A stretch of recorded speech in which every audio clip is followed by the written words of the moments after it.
For the Orleans County Historical Association, March 16, 1983, Helen McAllister of Medina, New York, is interviewing Mrs. Olga Laird Hinckley of 11050 West Center Street, Extension, Medina, New York.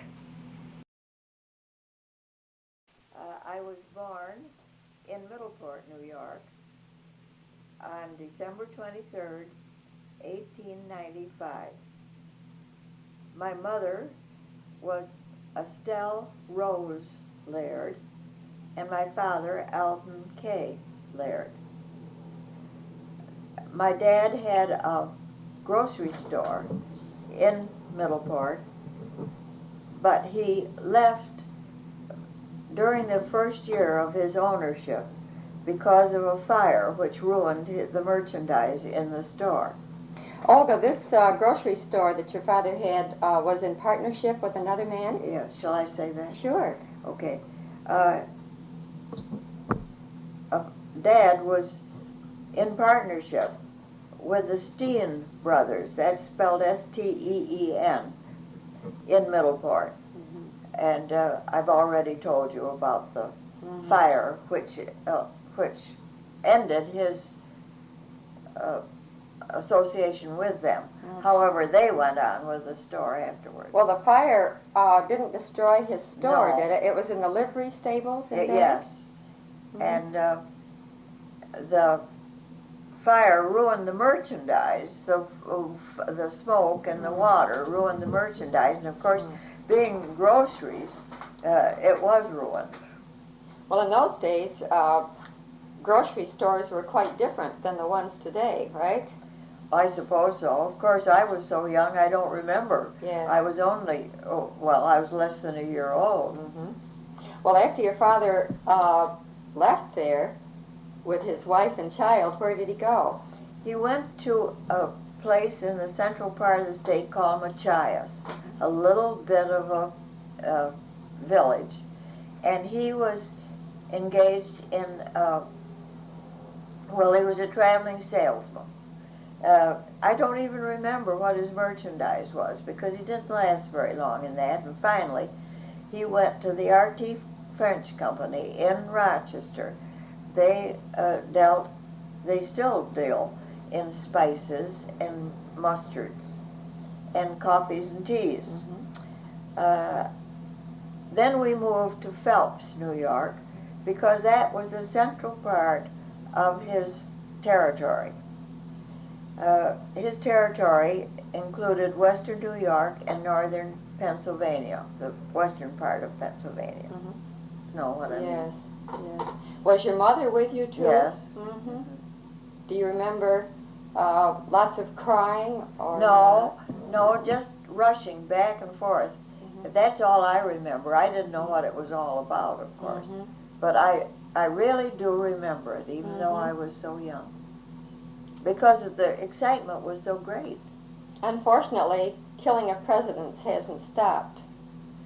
No, but it isn't so common that a person gets used to it. No, thank heavens. Well, let's go into your first job as a young girl of so-called 18. Yes. Okay. Where did you go? How did you apply for your job? And where did you get it? Tell us about your salary and all of that. I had a friend in Geneseo who came from Avoca, New York, a small place in the southern part of the state. And her grandfather was on the Board of Education. And so we talked, and we decided it would be nice for me to go to Avoca to teach if I could get a job. I consulted with my mother and dad, and they approved, and so I made application. The salary was $450 a year that most of the girls were getting out of Geneseo, but this was a fabulous salary. It was $480 a year. Where did you live when you went there? I lived in a home in Avoca, And I remember I was paying $5 for room and board. $5 a week? A week for room and board. Uh, Did they have you sign a contract that you would not get married No. during that time? no, Was it understood that you could not go into a bar or drink or No. any of that? no, We read these things in the newspaper once in a Uh-huh. while, and I just wondered. no, Mhm. no. I signed a contract, but it was just a contract to teach for a year. What did you teach? I taught 4 years of high school English, American history, and biology. I hadn't had a bit of biology since my freshman year in high school. Did you have many students? Probably not, because it was a small school.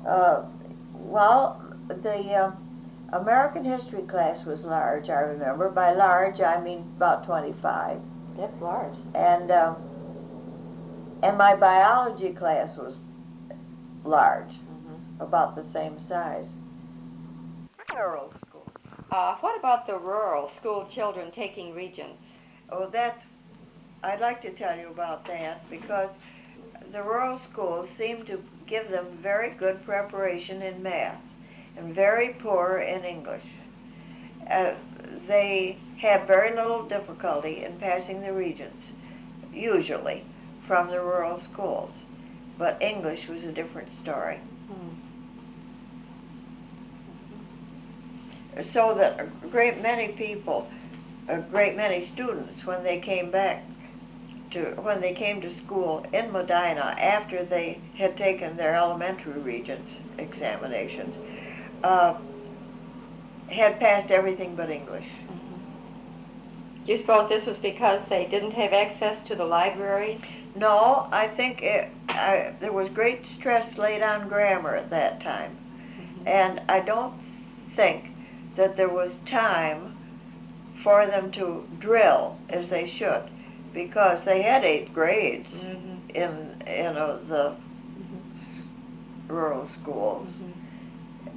I can't help but think that it was a matter of drill more than anything else. I went to a country school for 1 year in my 4th grade, and it was just like a continual television program. I watched all of these little kids go up to the front, I'd listen to them, they'd go back and sit down. I flunked everything. Because you were watching the whole... I wasn't used to it. Yeah. It was a very different experience. Yeah. When Dr. Arthur Trippensey came to Medina, he made quite a few changes were made during his period of time. Wasn't that the period of time when all of the schools in the country closed and the children came in on buses to Medina? I believe so. Now, I'm not quite sure just when that happened, but I think it was during his regime that happened. He was very emphatic about scholarship, and it was at that time that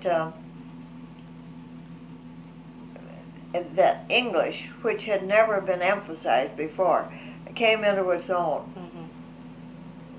That made you happy? And that made me very happy. Yes. Were you the But of only course- English teacher in the No, high there school? were other English teachers. But of course, all this time, Dr. Trippensey was very guidance-minded too. And he was getting me out of English and into guidance. He did it without my knowing it, almost. There was a certain correlation between the two at that time. There isn't now, but there at that time. You were the first guidance counselor in Medina High School? And at first I had 1 period a day of counseling. Then it finally went up until that was all I was doing. Did you, at first, did you only counsel the boys and girls who were seniors in high school? No, I didn't. I was staying with my age group. The seniors, the juniors, the sophomores, the juniors, and seniors weren't getting any counseling. I was just staying with my group. And your group was what, 7th and 8th? 7th and 8th and 9th grade. I see. Well, not 7th. then. I'd passed on from the 7th. 8th and 9th grades. So you were the guidance counselor. Then that became your full-time job. That's right. That's right. With an office set aside for that That's purpose? right. At first, I shared an office with Mr. Devlin, who was the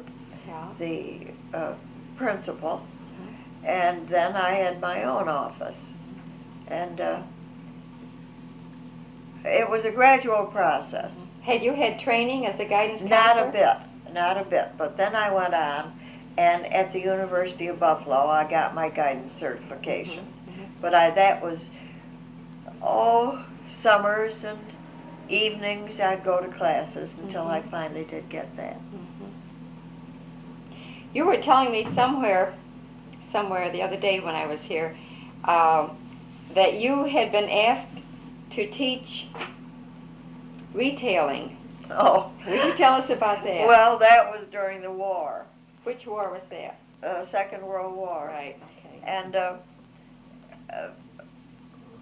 the people in the stores in Medina were handicapped because so many of their workers had gone into the service. And they were crying for people to help them in the stores.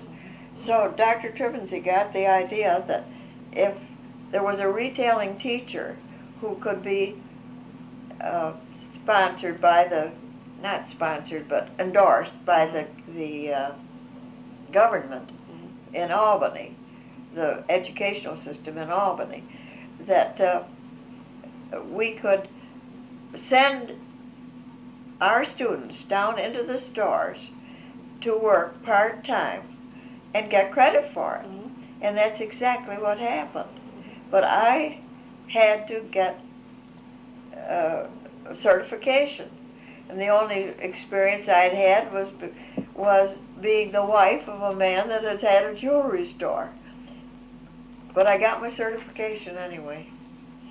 But I could mention a number in our church who feel the same as I do. Sure. And I guess older people do feel that way about everything. It's hard to change. I think we have to run faster to stay in one spot the older we get. Well, that's very well put. I should go way back and ask you if you remember the time that the women first got their vote in 1919, I believe it was. You know, that didn't register with me. It didn't. I can't help you on that at all. We just got our vote and voted. And it didn't seem to me that there was any revolution as a result of it. You didn't feel excited because women finally got the vote? Perhaps because I'm not the sort of person that is too much interested in politics. How about your first haircut? Do you remember that? My hair was quite long, and I had quite a lot of hair.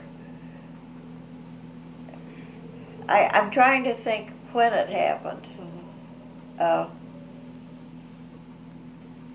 I think that it was, I think I was in Medina, and I can remember that my mother was she wasn't sad, she was shocked. When you had it cut? When I had it cut. Did you go to a barber shop? A barber. A barber? I went to a barber. There were no hairdressers at that time in places the size of Medina. That was done in a barber. And I had a lot of hair then. And I can remember coming home with a package of hair under my arm that had been taken. And you saved it? I saved it for a long time and thought that maybe I'd have a switch made of it. But I never did. I never had long hair after that. Did you get a Marcel or a permanent? No permanents, but we go to the hairdresser frequently. And permanents came after that. There was a Mrs. Body here in town that gave me my first permanent, I remember, and it was so frizzy and so awful that I thought I would be glad when it was grown out, but that has improved, of course. Oh dear. In 1971, at the age of 80, your husband died. And I think the other day when I was here, you told me of his last goodbye to you, which I think is very beautiful. Would you share that with us? I can show it better than I can say it, because he was going to a stamp club meeting, and he was going over to across the street to go with Mr. Case to the stamp club meeting. I was delighted to be alone. I was tired, and I was going to read, and I was going to enjoy a quiet evening. When he left, he said, well, I have a bad cold, so I'm not going to kiss you goodbye. But he picked up my hand and kissed my hand and went out the door. And then I noticed that there was quite a bit of activity out in front, but I paid no attention to it. In the meantime, Dean had stood by our mailbox waiting for the man across the street to come out to go to the stamp club with him.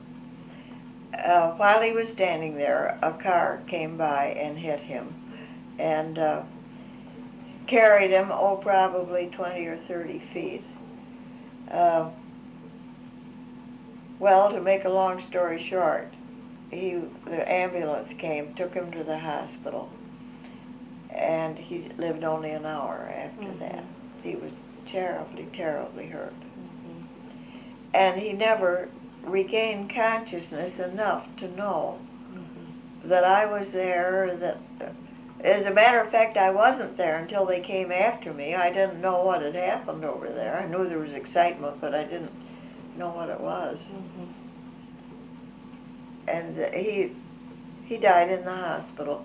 Father Moss had been summoned by a neighbor, and he was there with me at the time of his death. But I never saw him alive again because he died so suddenly. It's a real shock, but it's. I think it's a beautiful exit. Well, really, the way he left me, I thought was beautiful, because it was this chair. Yes. You said that you and your husband had been contemplating your 50th wedding anniversary? Yes, which would have been, let's see, in 74. 74. And we talked about it a little bit and what we would do. Sure. Since that time, you have continued to live in this lovely home, and even now with a broken wrist. But you have become really quite famous for your poetry. Oh, not famous. I not think so. Famous, but that's quite a story too, because I always loved poetry, and I always loved the environs of Medina. Yes. The Iroquois Wildlife Center and so on. Dean and I did a lot of hiking, and particularly Swallow Hollow we just loved. Yes. And so I just jotted down things about our Medina environs that appealed to me. And I was talking with Bob Waters one day, and I went down and asked him to, I took him something I had written, and I wanted to make it into a Christmas card. And he said, well, have you ever written anything other than this? And I said, yes. And he said, well, why don't we make it into a book of poems? Which was the beginning of the idea that of publishing environs, which came out that next year. Bob was wonderful. Yes. He just took as much interest in it, I think, as I did myself. He's a terrific person. He's a very understanding and very artistic person. His literary accomplishments, I think, are wasted on editorials. Well, the Medina Journal wouldn't be the same without him. That's right. Oh dear. Is that what you meant when you asked? Yes, yes. How very happy I am that I came to Medina, because I love Medina. I get emotional about Medina when I talk about it. I love its environs. I love the people in it. I'm just glad I'm here. We're glad you're here too. Oh, thank you. You're a very upbeat person. I don't have to worry about bringing you up. You are up. You're not about to put somebody down or some group down or anything. You are always an up person. Well, that's the nicest thing I've ever had said about me. It's true. I mean, a lot of people say it, but maybe not to you. Well, I think that's wonderful. You've made my day. Well, thank you ever so much for this interview, Olga. And how many students do you think you had altogether? Oh, I wouldn't dare to attempt. It seems to me I've had 50,000, 75,000. Yes. I don't know, and I Yes. love every one of them. Yes. Well, I'm sure that if they could tell you, they'd tell you they love you. That turned out. That's turned out.